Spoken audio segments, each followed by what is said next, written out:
o Douglas falou assim, pastor, vão ser 5 ministrações. Aí um vai falar sobre música. E aí eu falei, meu Deus, Ezequiel não é um texto que a gente chega assim no domingo à tarde e fala assim, eu vou pregar em Ezequiel. O pastor Nicolas, você está rindo. Vou pregar em Ezequiel.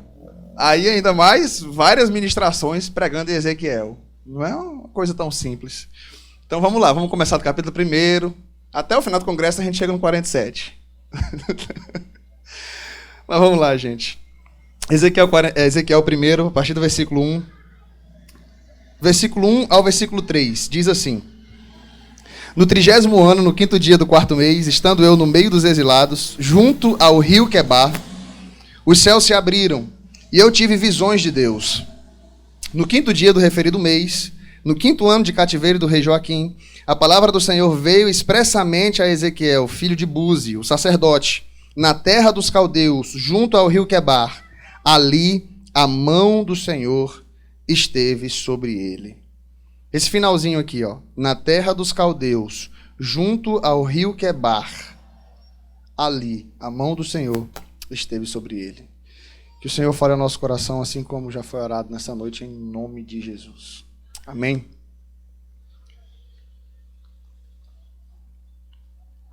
Eu fui dar uma pesquisada, porque, embora eu morasse aqui em Medicilândia, mas eu vim poucas vezes a Uruará. Acho que eu vim apenas 2 vezes, desde esse período todo. 3ª vez que eu venho aqui em Uruará.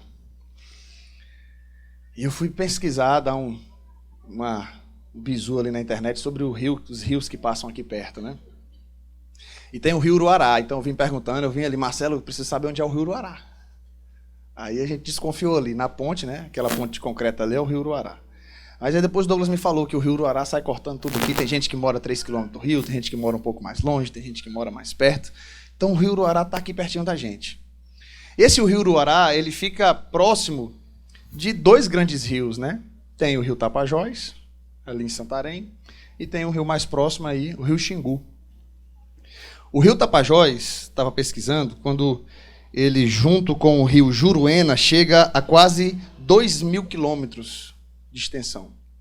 O rio Xingu tem cerca de 1.600 quilômetros de extensão. São rios grandes. O rio Uruará eu não consegui achar a dimensão dele, mas é um rio menor comparado a esses 2 grandes rios.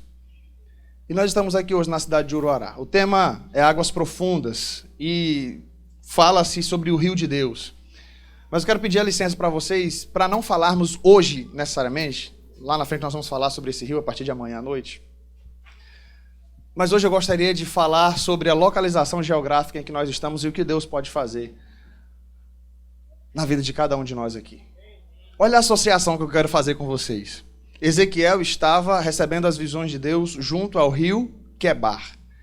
Fui pesquisar rio Quebar e ninguém sabe muito sobre o rio Quebar, sabe que é o rio que fala no livro de Ezequiel. Mas o rio Quebar fica próximo ao rio Eufrates.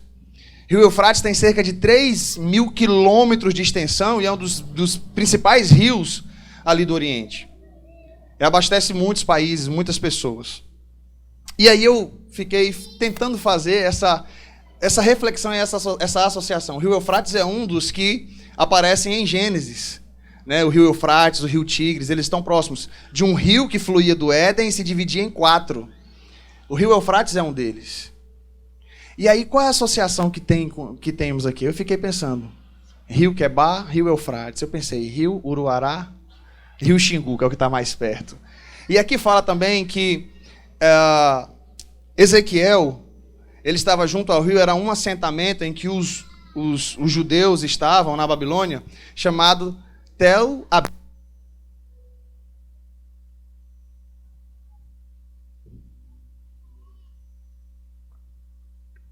Tel Abib ou Tel Abib. E aí eu fiquei pensando, poxa, um assentamento chamado Tel Abib, próximo de um rio Quebar, que fica próximo ao rio Eufrates. A cidade de Uruará, próximo ao rio Uruará, né, que fica próximo do rio Xingu. E eu pensei, na beira do rio, o que Deus pode fazer na beira do rio? Então eu gostaria de falar com vocês hoje, para nós nos situarmos um pouco geograficamente.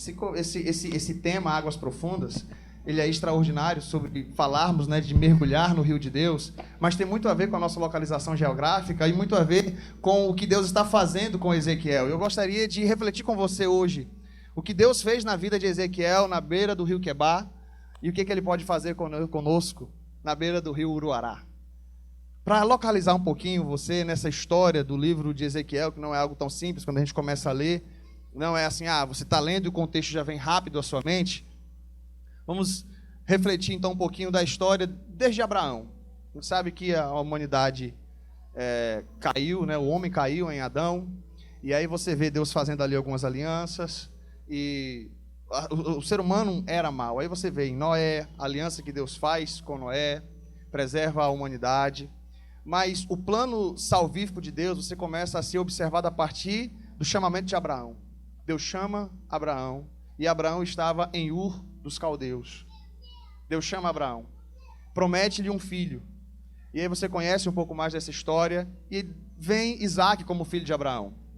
Temos ali, tem Isaac e tem Ismael. Ismael é de onde vêm os árabes, né? E aí tem muito daquela questão lá também dos muçulmanos, que dizem que também são filhos de Abraão por conta dessa descendência de Ismael.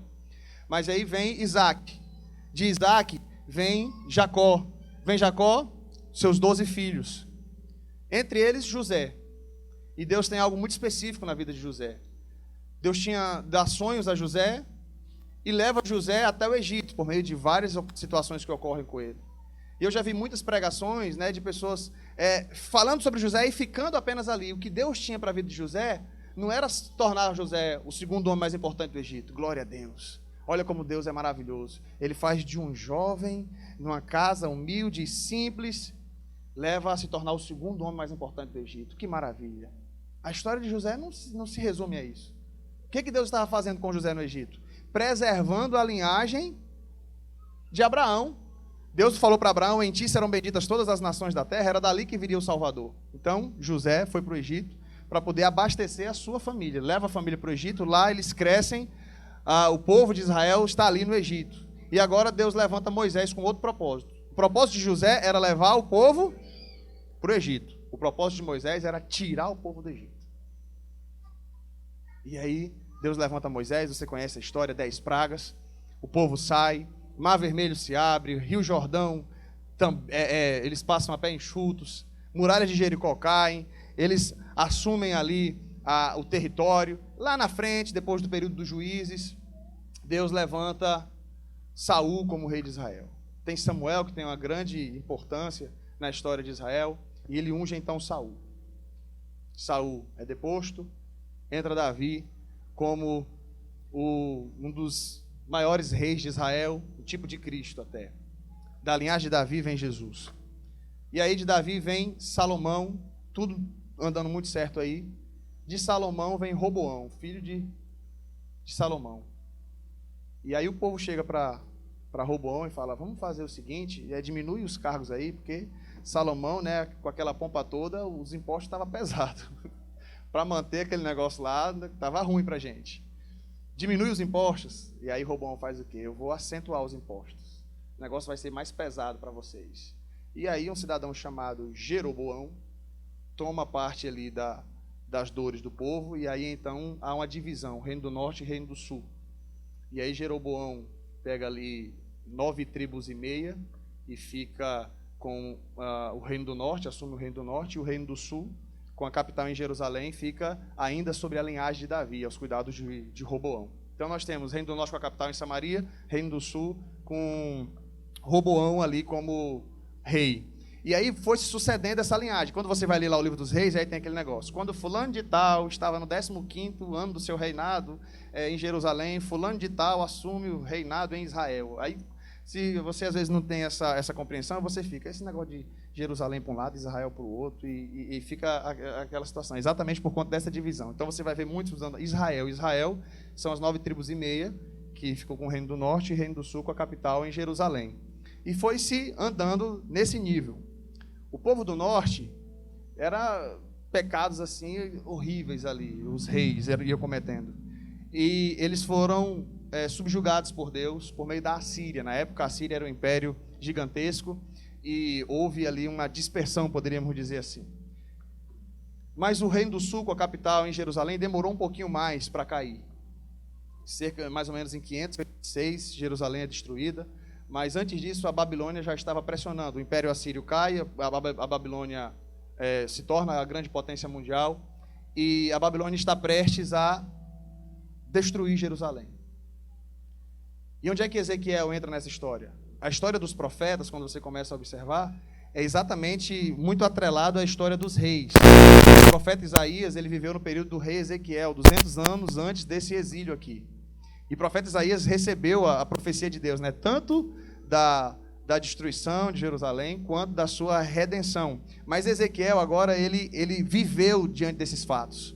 E o que é que acontece? A Babilônia vem, leva uma primeira leva para lá, de pessoas, entre eles Daniel e Ezequiel. Daniel é levado para a corte. Então Daniel tem revelações, tem visões, está na corte, está lá com a elite, está lá com o rei, você conhece a história. Ezequiel está onde? Junto ao rio Quebar, junto com os exilados, no meio do povão. É lá onde Ezequiel está. E Deus está dando visão para Ezequiel na beira do rio e está dando visão para Daniel lá na corte, lá no palácio. Olha como Deus é extraordinário. E ficou um Jeremias apanhando com força lá em Jerusalém, porque ele está dizendo, olha, a Babilônia vai vir e vai destruir os muros. Vem nada, rapaz. Que conversa.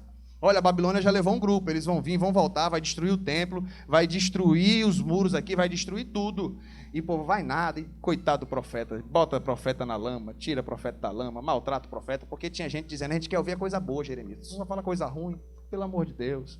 Enquanto isso, Ezequiel está lá, recebendo visões de Deus. E eu gostaria de falar exatamente com você isso hoje, na beira do rio. Vamos falar assim, vamos ser bem, na beira do rio, fala, na beira do rio.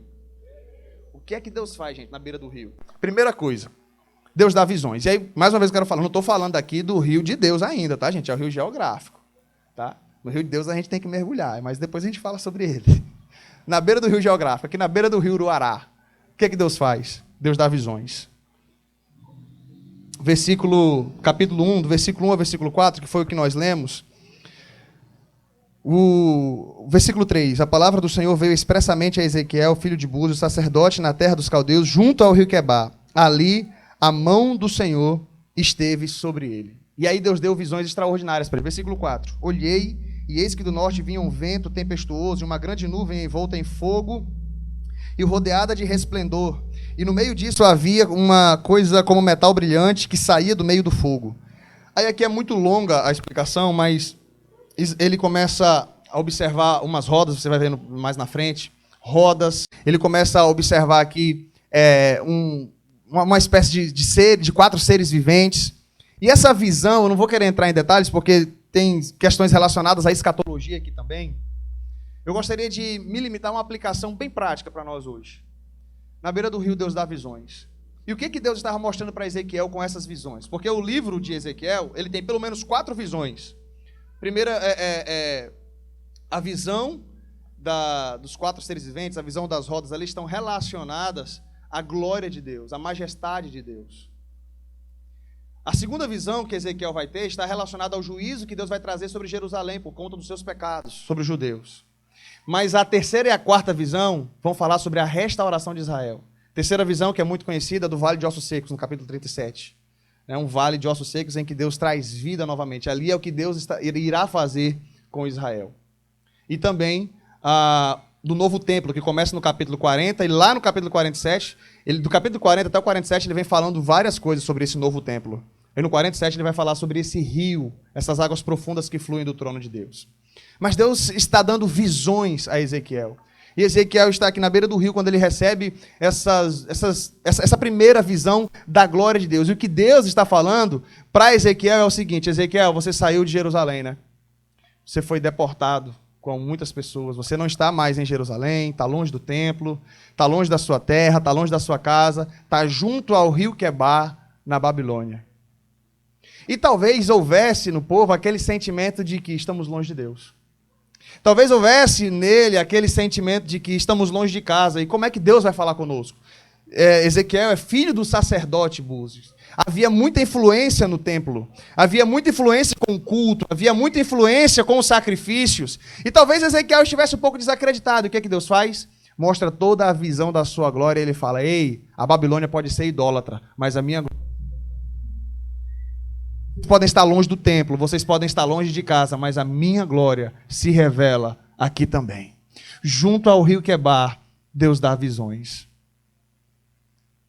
Eu não sei quantos são natural aqui de Uruará. Eu sei que agora tem uma galera que nasceu aqui, né? Um tempo atrás tem uma galera que veio de fora, né? Tem muito nordestino, tem muito sulista nessa região, pessoas de outros estados.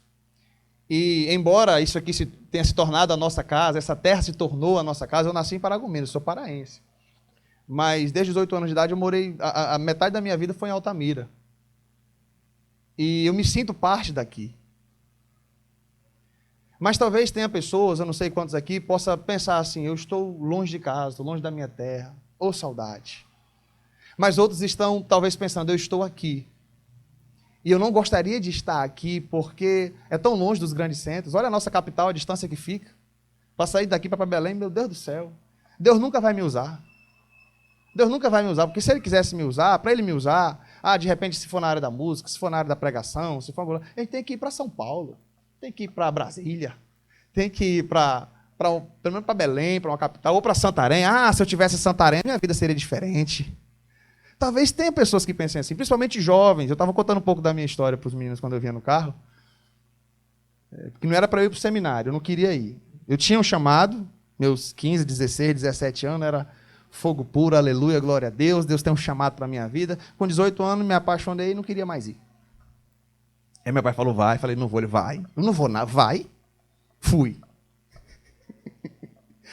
6 meses, Deus falou, aqui que é o seu lugar. E eu fiquei lá os 4 anos. Conheci minha mulher lá, aquela maravilha toda, glória de Deus. Mas assim, antes de vir... Aí, na hora de voltar, aí meu pai falou, agora volta. Eu falei, não, agora eu não quero mais voltar, porque agora eu quero fazer meu mestrado, quero ficar por aqui. Ele falou, volta. A gente combinou que você ia voltar. A igreja pagou metade do seu seminário, você fica pelo menos 1 ano aqui, a gente combinou isso. Eu falei, não, mas é retrocesso. Eu quero fazer o meu mestrado, o senhor não queria que eu viesse, eu vim, estou na capital, vou ficar aqui, vou fazer meu mestrado. Volta, você tem que voltar. Aí um filho bom, obediente, volta. Voltei. E como é bom, irmãos, obedecer a Deus. Eu estava falando ali, eu vinha falando com o Marcelo, conversando com o pessoal, como é bom obedecer a Deus. E aí hoje eu estava falando com o irmão Jefferson. Aí eu fui começar meu ministério aonde? Medicilândia. E eu falei assim, quando eu cheguei lá, eu falei, Deus é muito maravilhoso. Porque começar um ministério desse jeito, igreja com templo próprio, com os instrumentos. Só estava tendo dificuldades mesmo por reunir o povo. Falei, Deus, me abençoa. E o povo chegou, e o povo me abraçou, e o povo me amou. Não é porque a irmã Ivone está aqui que eu estou falando isso, não.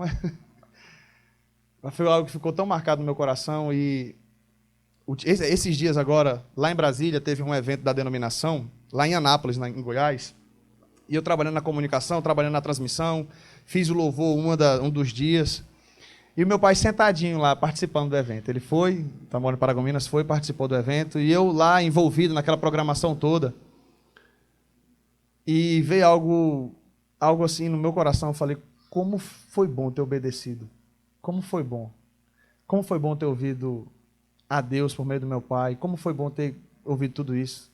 Aí eu saí de lá e dei um abraço nele no corredor. E nós dois começamos a chorar. Eu falei, papai, muito obrigado. Muito obrigado, porque eu achei que, estando em um lugar tão longe dos grandes centros, Deus não fosse me usar. E foi exatamente por ter voltado para casa que eu fui devagarzinho voltando e hoje o Senhor tem me usado em Brasília. Então talvez algumas pessoas pensem aqui, Deus vai falar comigo na beira do rio Uruará? Será que Deus tem alguma coisa grande na minha vida? Às vezes eu imagino que Deus quer me usar em tantos projetos, em tantas coisas. Como é um congresso de jovens, eu estou falando para os jovens porque muitas vezes isso passa na cabeça dos jovens. Ele fala, poxa, eu quero ter um estudo, a única opção que eu tenho vai ser o EAD. Eu queria, de repente, ter uma outra opção, eu queria fazer outras coisas, eu queria ter outras oportunidades. E, às vezes, isso pode te angustiar, pode frustrar o seu coração. Eu quero te dizer, meu irmão, Deus faz como Ele quer, da maneira como Ele quer, onde você estiver. E, de repente, é aqui que o Senhor quer te usar para transformar esse lugar com essa mentalidade. Deus quer fazer coisas grandes através de mim. E pode ser aqui mesmo, nessa cidade, nesse lugar, coisas grandiosas. Tantas e tantas pessoas precisando ouvir a voz de Deus. Na beira do rio Quebar, Deus dá visões. E você está preparado para receber visões de Deus? Você está preparado para receber visões de Deus? Nesse congresso, eu sei que você está aqui hoje com a expectativa. Eu sei que você saiu de casa, o pessoal não trabalhou aqui em vão. A Denise estava falando, meu amigo, você não tem noção não do que esse povo trabalhou. E eu falei, o Douglas me mandou um vídeo, mas quando ele mandou um vídeo, já tinha derrubado aqui a casa, né? Eu falei, eu não vi em pé, então acho que eu não tenho ainda a dimensão do trabalho que foi, mas pelo que eu estou ouvindo falar, o pessoal trabalhou bastante para que esse congresso pudesse ocorrer nessa qualidade. E eu louvo muito a Deus pela vida de vocês, e se vocês têm feito isso, é porque há algo fervendo no coração de vocês de receber algo de Deus aqui. E na beira do rio Deus dá visões. E eu quero saber se você está preparado para receber visões de Deus e que Deus pode te usar, que Ele pode falar com você aqui, e aquilo que Ele tem para você pode até se expandir para outros lugares, mas vai começar aqui. É aqui que o Senhor quer começar esse trabalho na sua vida, é aqui que Ele quer falar com você. E quando Deus dá visões, irmãos, Deus Ele prepara as pessoas. E era isso que Ele estava fazendo com Ezequiel. Ele estava preparando Ezequiel ali na Babilônia para coisas extraordinárias. Então, primeiro, na beira do rio, Deus dá visões. Você crê que Deus pode te dotar de dons espirituais hoje? Você crê que Deus pode te dar uma nova visão, sendo prático, a partir daquilo que Ele é? Você crê que o Senhor pode te dar isso? Você crê que o Senhor pode te dar visões extraordinárias? Talvez você tenha esperado de Deus algo, e nós vamos falar daqui a pouquinho, sobre isso. Talvez você tenha esperado de Deus algo, e você tenha batido o pé, eu só quero se for isso, mas você está aberto para algo novo de Deus. Eu fico imaginando assim, a sensação de Ezequiel ao ter aquela visão, algo muito parecido com Isaías. Isaías, no capítulo 6, diz que foi no ano em que o rei Uzias morreu. O rei Uzias foi acometido de lepra, o filho dele já tinha sumido por um tempo, mas eu fico imaginando ali o coração de Isaías. O rei Uzias havia governado, se eu não me engano, mais de 50 anos, havia tido muitas conquistas ali em Israel. E agora o trono de Israel está ocupado por um jovem. Eu fico imaginando o Isaías naquela preocupação. E ele diz, no ano em que morreu o rei Uzias, eu vi o Senhor assentado em um alto e sublime trono. E aí Isaías começa a ver serafins, Isaías começa a ver a glória de Deus, o limiar do templo se moveu, e Isaías teve aquela visão aterrorizante da glória de Deus, como se Deus dizendo, o trono de Israel não está vazio. O trono do mundo não está vazio. Então aquieta teu coração, Isaías. Eu fico imaginando Ezequiel, e agora? Os babilônios dominando tudo, eu aqui na beira do rio, a glória de Deus está quase se esvaindo, está quase se acabando, porque se eles entrarem, se eles destruírem, como é que vai ser? E Deus está dando tranquilidade a Ezequiel, dizendo, a minha glória é real, eu não me revelo apenas lá, eu me revelo aqui também. Deus dá visões, mas Deus também dá tarefas. Depois que Ezequiel tem essa visão, Deus agora dá tarefas a ele. Olha o que diz o capítulo 2, versículos 1 ao 9, leia comigo. Filho do homem, fique em pé e falarei com você. Enquanto falava comigo, o Espírito entrou em mim e me fez ficar em pé, e ouvi aquele que falava comigo. Ele me disse, filho do homem, eu vou enviá-lo aos filhos de Israel, às nações rebeldes que se rebelaram contra mim. Eles e os pais deles se revoltaram contra mim, até precisamente o dia de hoje. Os filhos têm a mente fechada e o coração endurecido. Eu vou enviá-lo até eles, e você lhes dirá, assim diz o Senhor Deus. Eles quer ouçam, quer deixem de ouvir, porque são casa rebelde, saberão que um profeta esteve no meio deles. Você, filho do homem, versículo 6, guarde isso, não tenha medo deles, nem do que eles disserem. Mesmo que você esteja entre sarças e espinhos e more com escorpiões, não tenha medo do que eles disserem, nem se assuste com o rosto deles, porque são casa rebelde. Você lhes dirá as minhas palavras, quer ouçam, quer deixem de ouvir, pois são rebeldes. Você, filho do homem, ouça o que eu lhe digo, não seja rebelde como essa gente. Abra a boca e coma o que eu vou lhe dar. Então olhei, e eis que certa mão se estendia para mim, e nela se achava o rolo de um livro. Ela o desenrolou diante de mim e estava escrito por dentro e por fora. No rolo estavam escritas lamentações, gemidos e ais. Ezequiel agora tinha uma tarefa. Era pregar para um povo com o coração endurecido. Agora a pregação de Ezequiel seria já aos exilados. Jeremias estava lá pregando para o povo ainda em Jerusalém. E Jeremias pregando, falando sobre o juízo de Deus, falando sobre a mão de Deus que iria pesar sobre o povo. Versículo 6, ele diz o seguinte, não tenha medo deles, nem do que eles disserem. Não tenha medo deles, mesmo que você esteja entre sarças e espinhos e more com escorpiões. Não tenha medo do que eles disserem, nem se assustem, porque são casa rebelde. O que Deus está falando para Ezequiel? Olha, a tarefa que eu estou dando para você é difícil, mas não se assuste. Porque talvez enquanto algumas pessoas aqui estejam ainda, Senhor, eu quero visão, Senhor, eu quero ser usado por Ti, Senhor, me dá visão, Senhor, me dá plano, Senhor, me dá projeto, Senhor, alguma coisa eu sei que o Senhor tem para mim. Já tem algumas pessoas que tiveram a visão, receberam a tarefa, mas estão com medo. O Senhor está te dizendo aqui hoje, não tenha medo.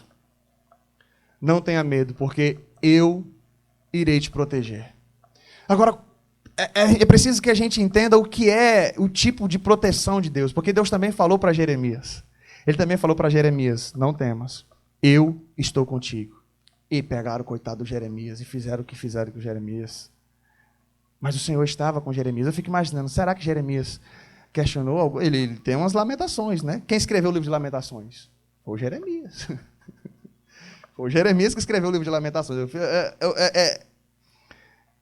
A nossa visão, muitas vezes, de ser usado por Deus é ainda uma visão muito romântica.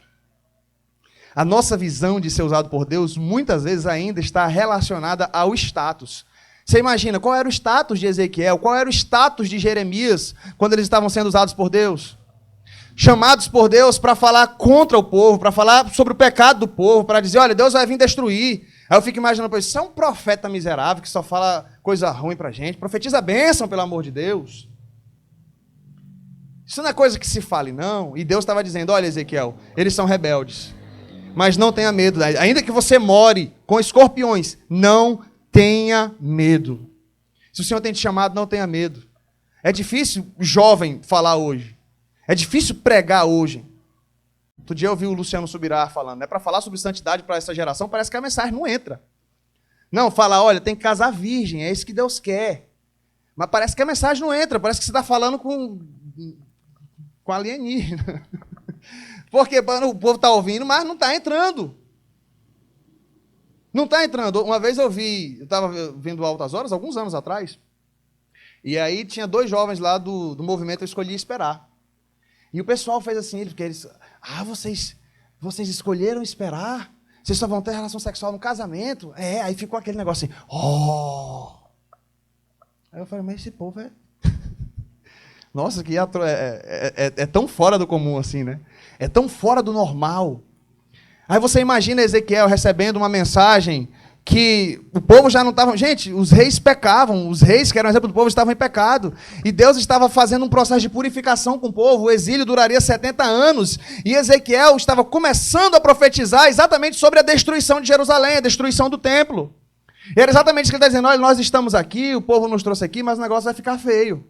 A questão política vai se intensificar, o problema vai ser mais drástico. E o que foi que aconteceu? Quando o rei, lá em Jerusalém, achando que a Babilônia não iria destruir os muros, já estava pagando altos impostos. Quando ele decidiu fazer uma gracinha, a Babilônia foi lá e destruiu tudo. E Ezequiel está dizendo aqui, tem propósito de Deus aí. Tem dedo de Deus aí. É a estratégia de Deus aí para que o seu povo seja restaurado. Isaías, irmãos, no capítulo 1, Isaías está dizendo, Deus falando ao povo, afastem de mim os seus sacrifícios, as mãos de vocês estão cheias de sangue, afastem de mim o estrépito dos teus cânticos, porque eu não quero receber o culto de vocês. Sabe o que significa? Que o povo continuava cultuando. O povo continuava adorando a Deus. Os sacrifícios continuavam acontecendo no templo. Mas o povo também estava idolatrando. Havia idolatria no meio do povo, e Deus está dizendo, eu não quero os cultos de vocês. E qual é a tarefa de Ezequiel? Falar que o povo está em rebeldia e falar que o povo está em pecado. Qual era a tarefa de Jeremias? Falar que o povo estava em pecado, falar que o povo estava em rebeldia. Deus dá tarefas. E Deus disse que o povo estava corrompido. Mas olha, ele dá uma advertência no versículo 8, capítulo 2, versículo 8. Você, filho do homem, ouça o que eu lhe digo, não seja rebelde como essa gente. Poxa, Deus está chamando alguém que tem a possibilidade de se rebelar como o povo. Olha só, imagina Deus chamando você, olha, eu estou chamando você, mas eu quero te dizer uma coisa, não se rebele.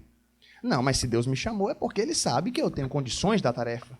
Não, mas se Deus me chamou, Ele sabe que é porque eu estou capacitado para essa tarefa e que eu não vou me rebelar contra Ele. Depende do que Deus vai pedir de você. Sabe por quê? Eu acho que isso aqui tinha muito a ver. Porque a tarefa do profeta não era uma tarefa fácil. Deus começou a falar para Ezequiel que ele tinha que fazer, vamos dizer assim, atos proféticos. Ele tinha que fazer algumas coisas que iria simbolizar o que Deus estava fazendo com o que ele iria fazer com a nação. E algumas coisas ele precisou fazer, mas teve uma que foi... Eu acho que foi o que mais doeu em Ezequiel. Vamos lá para o capítulo 24. Capítulo 24, versículo 15.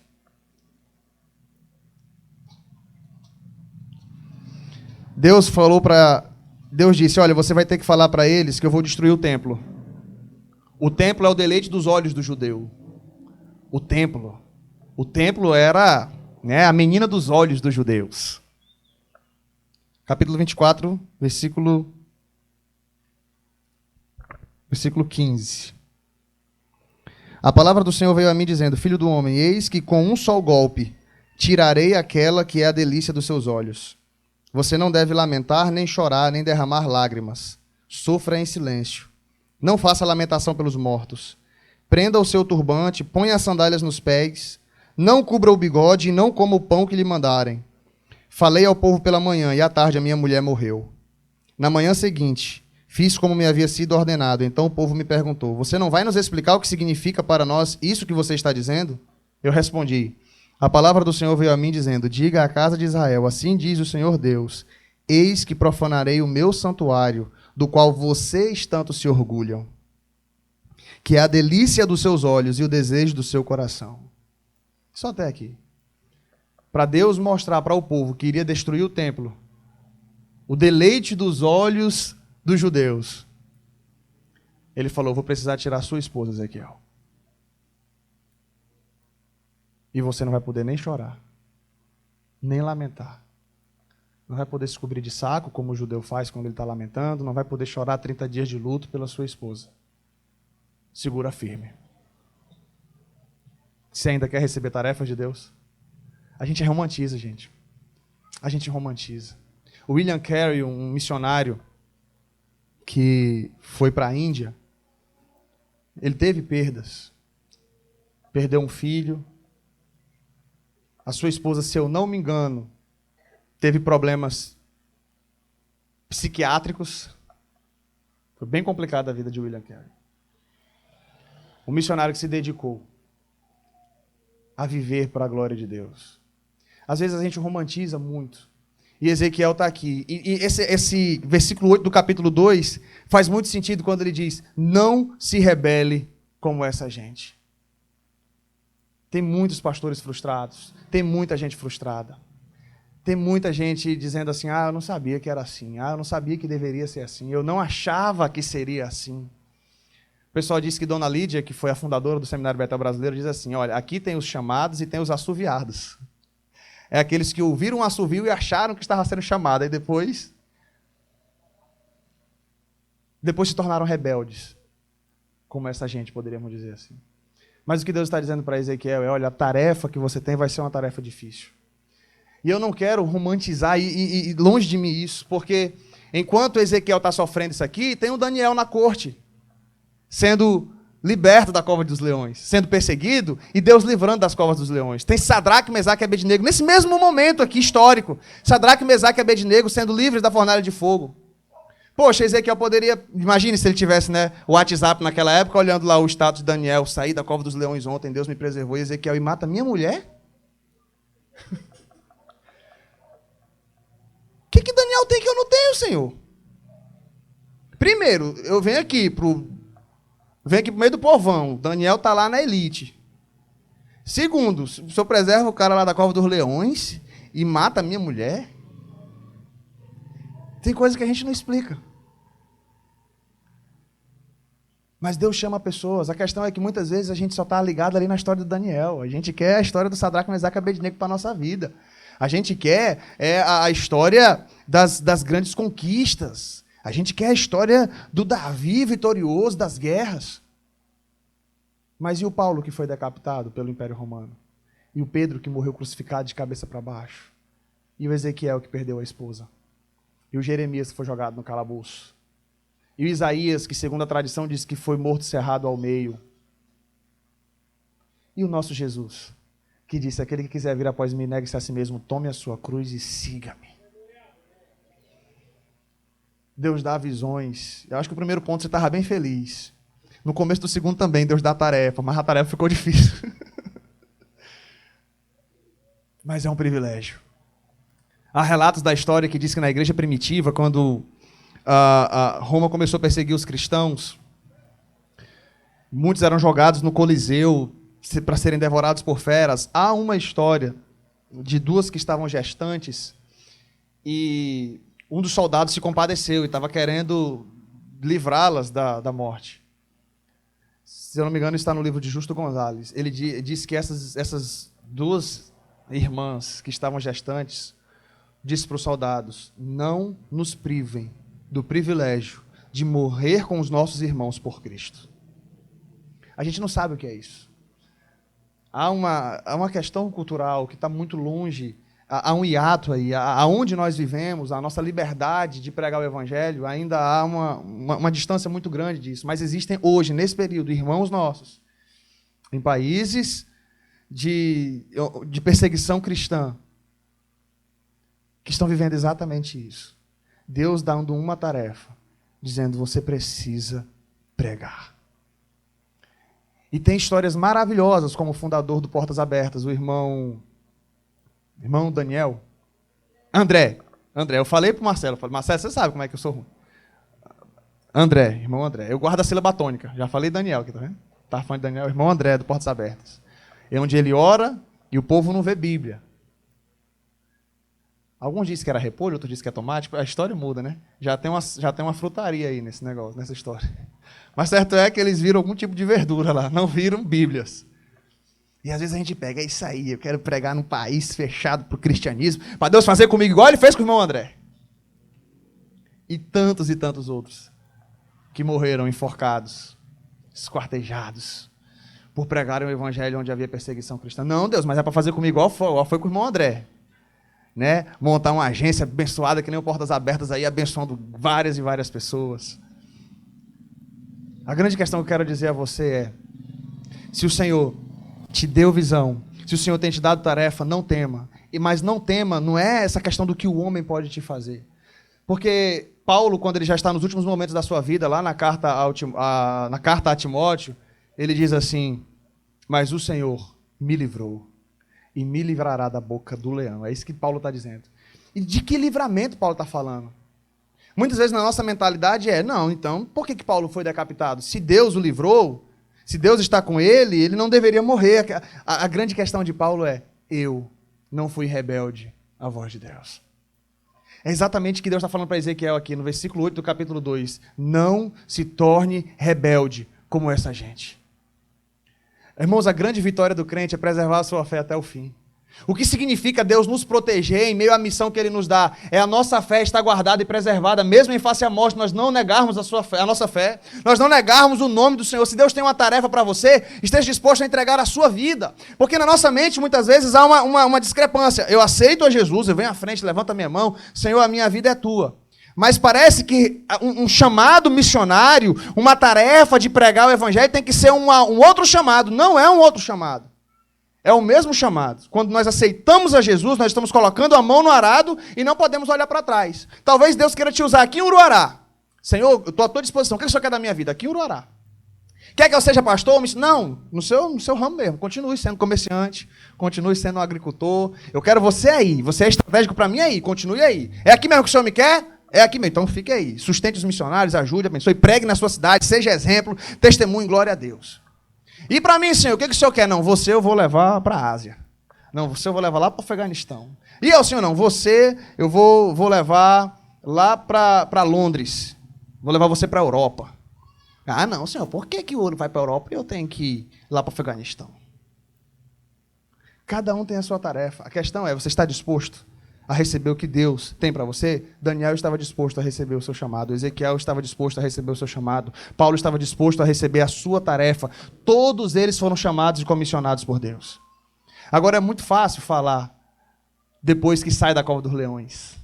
Mas Daniel, se ele tivesse ficado com medo e falado: eu vou morrer, ele estava disposto a isso. Deus livrou, mas se fosse para morrer, ele morreria. Não foi isso que Sadraque, Mesaque e Abednego falaram? Se morrer, morreremos, mas não nos curvaremos diante da estátua do rei. Você está disposto a viver da maneira que Deus quer que você viva?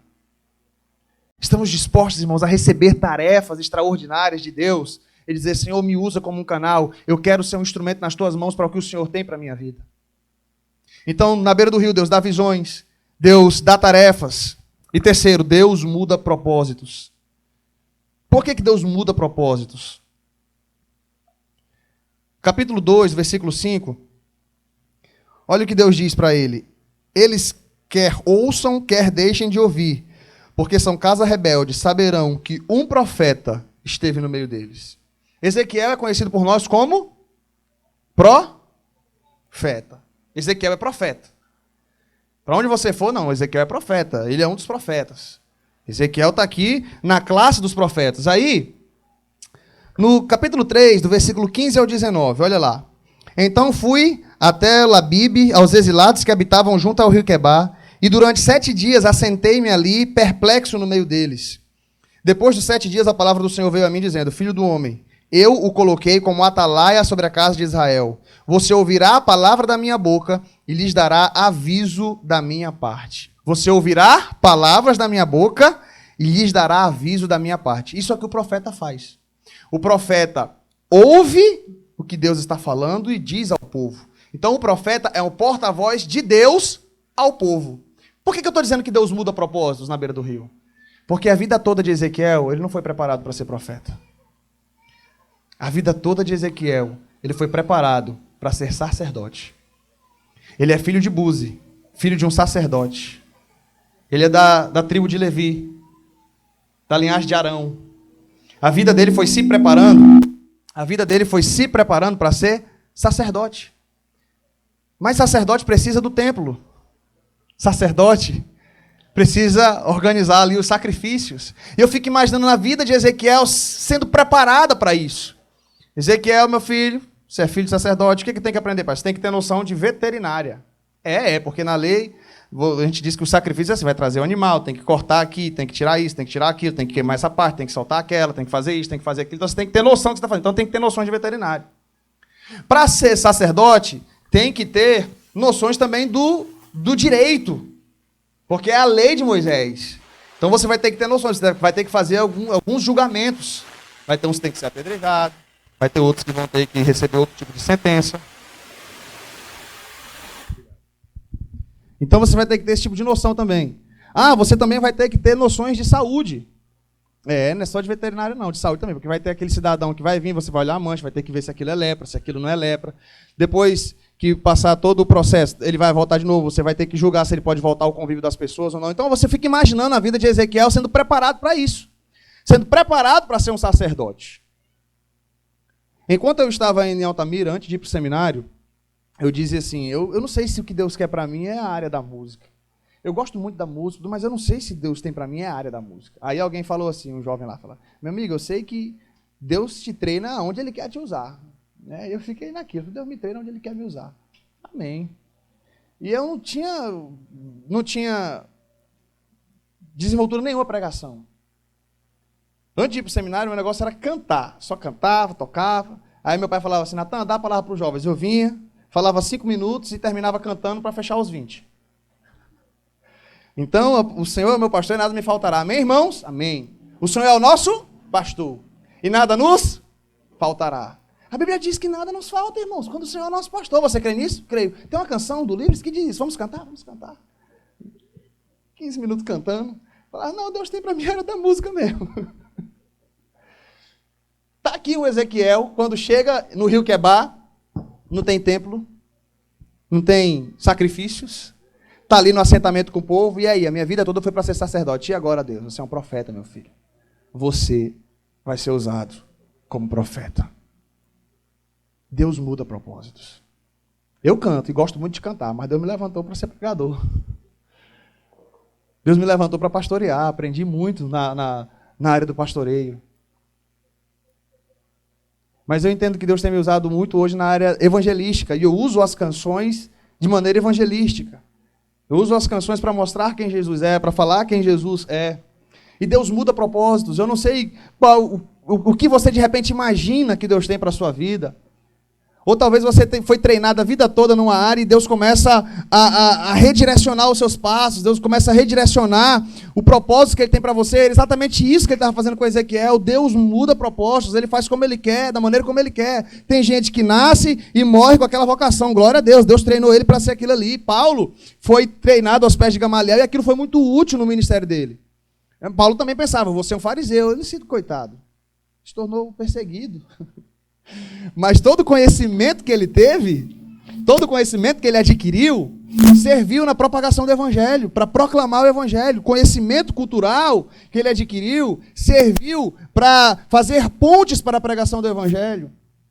Mas ele não se tornou o fariseu que ele achava que seria a vida toda. Ele até vai dizer, eu, segundo hebreu de hebreu, segundo a lei fariseu, segundo o zelo perseguidor da igreja, quanto à justiça que há em mim, que há na lei, irrepreensível. Aí Paulo diz, tudo isso aí, eu reputei como esterco, perda, para ganhar a Cristo. E aí Paulo se tornou o grande difusor do evangelho entre os gentios. Mas na mente dele, o que ele seria? Um cara que seria usado entre os judeus. Até quando Paulo se converte, ele ainda achava que ele seria utilizado entre os judeus. Hernando Dias Lopes faz umas associações interessantes, porque na história de Paulo é o seguinte, ele se converte, vai lá para Damasco, não volta para Jerusalém, ele vai para as regiões da Arábia, lá em Gálatas vai mostrar isso, recebe revelações de Deus, ele volta para Damasco, aí é que ele vai para Jerusalém. Quando ele chega em Jerusalém, os discípulos já estão ali, já quase 3 anos depois da sua conversão, os discípulos estão ali naquela, com medo, aquele cara que tinha perseguido a igreja e tal, aí Barnabé chega e fala, não, Paulo se converteu, o homem é de rocha, pode botar ele no meio do povo. Aí Paulo está ali e tal, e Hernando Dias Lopes faz uma associação interessante. Na mente de Paulo, eu vou ser o cara que vou comandar aqui em Jerusalém, vou ser o chefe da igreja aqui em Jerusalém, porque Deus tem um propósito comigo entre os judeus. Deus tem um propósito comigo entre os judeus. Era para ser fariseu, eu achava, mas não, é para pregar o evangelho de Jesus entre os judeus. Aleluia. Aí Deus fala assim, Paulo, vão te matar aí, vão querer te matar, vão perseguir, mas eu vou te preservar. Vai-te embora. Não vou não, Senhor. Pelo amor de Deus, esse povo perseguia aqui junto comigo. Conheço esse povo tudo aqui, eu fui treinado para estar no meio deles. Paulo, não vou não. Aí o texto diz que os irmãos pegaram Paulo e conduziram até Cesareia. De Cesareia, ele foi para Tarso. Voltou para casa. Ficou longe, tadinho. Foi para Tarso. Aí o versículo 31 do capítulo 9 diz assim, e a igreja crescia e se fortalecia. E Hernando Dias Lopes diz algo que eu acho interessante. Não há nada pior para um pastor do que ele saber que quando ele sai da igreja, os problemas da igreja se resolvem. É exatamente o que acontece com Paulo. Ele está achando que ele é o cara que vai comandar em Jerusalém. Quando Paulo sai, as coisas estão tudo certo, tudo acontece, o reino de Deus continua progredindo. E Deus não tinha um projeto entre os judeus para Paulo.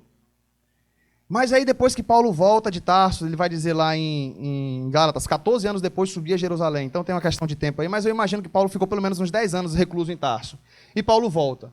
Paulo volta para ajudar Barnabé na igreja de Antioquia, congregação da igreja de Jerusalém, a igreja crescendo, bombando, Paulo maravilha, e Deus fala assim, separai para mim Barnabé e Saulo para a obra que eu lhes tenho chamado. Aí Paulo vai para a obra missionária. Aleluia, Deus tem um projeto para mim entre os gentios. Onde é que Paulo começa pregando quando ele vai? Na sinagoga. Ô bichinho teimoso, eu vou pregar para a sinagoga, porque na sinagoga que tem eu. Eu vou pregar para os judeus. E se você começar a discorrer o processo, os judeus não ouvem Paulo. Paulo, ele tem que sair, tem um momento, se eu não me engano, é na cidade de Éfeso, que Paulo vai pregar na sinagoga, o povo não ouve a mensagem de Paulo, ele sai da sinagoga e vai pregar na escola de Tirano, que era uma escola secular. E lá, quando Paulo está pregando essa escola secular, várias e várias pessoas da região começaram a ouvir o evangelho. Deus tinha um propósito para Paulo entre os gentios. E Paulo custou para entender isso. Deus queria usar Paulo entre os gentios, tanto é que o nome Saulo é um nome judeu, Paulo é um nome romano. Não é que Deus mudou o nome de Paulo. É que, quando ele tem um ministério entre os gentios, ele assume agora a grafia romana, o nome romano de Paulo. Deus tinha um projeto para Paulo entre os gentios. Assim como era Ezequiel. Ezequiel foi criado para ser sacerdote, Deus agora chama Ezequiel para ser profeta. Eu não sei o que você foi criado para fazer, o que você imaginou que Deus iria usar nas suas mãos, mas talvez tem pessoas aqui que Deus está mudando projetos e talvez alguma coisa hoje comece a fazer sentido na sua vida. Talvez alguma coisa hoje esteja virando uma chave e você fala, poxa, faz todo sentido isso aí que está acontecendo comigo. porque eu fiz pedagogia, porque eu achava que Deus tinha que me usar na escola dominical, mas as coisas não fluíam, e Deus quer me usar em outra área, Deus quer me usar na área do serviço. Porque existe muito isso. Às vezes a gente, chega um médico na igreja, eu falo, eita glória, vamos fazer ação social agora, todo mundo vai receber consulta. E de repente o médico fala assim, pastor, eu quero muito servir a Deus, mas a direção que eu estou sentindo de Deus aqui é de ajudar o povo na cozinha, pastor, é o meu hobby, pastor, cozinhar, né, mexer com gastronomia. Eu até posso, a gente faz aí uma ação social aí, eu até ajudo o povo, mas pastor, o que eu quero ajudar aqui é o povo da cantina. Eu amo isso, é o que eu gosto, assim, no meu tempo livre lá em casa eu faço uns pratos, um negócio com a mulher e tal. Eu estou falando aqui um exemplo bem simples, mas talvez isso diga muito a sua vida, principalmente para jovens aqui, que de repente está tentando descobrir o que Deus tem para você, aonde Deus quer te usar, e parece que algumas coisas não estão se encaixando, porque aquilo que você faz na igreja parece que não faz muito sentido com o que você tem sonho na área profissional, e talvez seja próprio Deus te direcionando. Eu achava que Deus só ia me usar na área da música, eu falava assim, eu vou gravar CD, vou cantar que nem o Fernandinho aí, e Deus vai me carregar para todo lugar cantando. E Deus falou, cantando não, pregando. Eu acho que eu ainda estou meio que nem Paulo, que eu ainda lancei um CD esses dias. Não fez... Eu acho que eu ainda estou igual o Paulo. Assim. Deus quer me usar para pregar e eu ainda fico inventando de música. Mas eu uso a música para evangelização. Eu uso a música nesse sentido. Eu sei que o que Deus tem para mim é a área evangelística. Eu não sei qual é o seu propósito, mas Deus sabe. Talvez nem você saiba. Os jovens andam muitas vezes em crises, né, vocacionais. Senhor, o que o Senhor tem para a minha vida? O que o Senhor quer para mim? Deus quer fazer algo extraordinário na sua vida. Começando aqui, às margens do rio Uruará, em Uruará. O Senhor tem te dado visões, tarefas. E talvez, em muitos casos aqui, Ele tenha mudado propósitos. E Deus tem uma história, irmãos, para cada um. Daniel, ele já tinha as suas habilidades, foi muito jovem, e as suas habilidades continuaram servindo. Deus utilizou como profeta, ele foi levantado como profeta, sim. Mas em outro nível. Ele era um profeta, mas que servia na corte, na área política. Deus levantou José, desde cedo, eu imagino que José já tinha também dons e habilidades para isso, dons de administração, e ele morreu com isso, e Deus o usou para isso. E talvez tenha pessoas que sejam aqui assim, que Deus já tenha te treinado naquilo que você vai servir no reino de Deus. Glória a Deus por isso. Mas talvez existem pessoas aqui que estão numa crise existencial terrível, porque parece que há uma confusão. O que é que Deus tem para mim? Talvez era a confusão que estava na cabeça de Ezequiel. O que é que Deus tem para mim? Que a minha vida toda eu fui treinado para ser sacerdote, aqui não tem templo, aqui não tem sacrifício, aqui não tem nada disso. Eu vou fazer o que é da minha vida? E talvez o Senhor esteja falando algo com alguns jovens aqui hoje. E eu não sei o que Deus está falando com você. Mas eu sei que Deus tem um propósito na vida de cada um aqui. Eu quero te convidar a ficar de pé.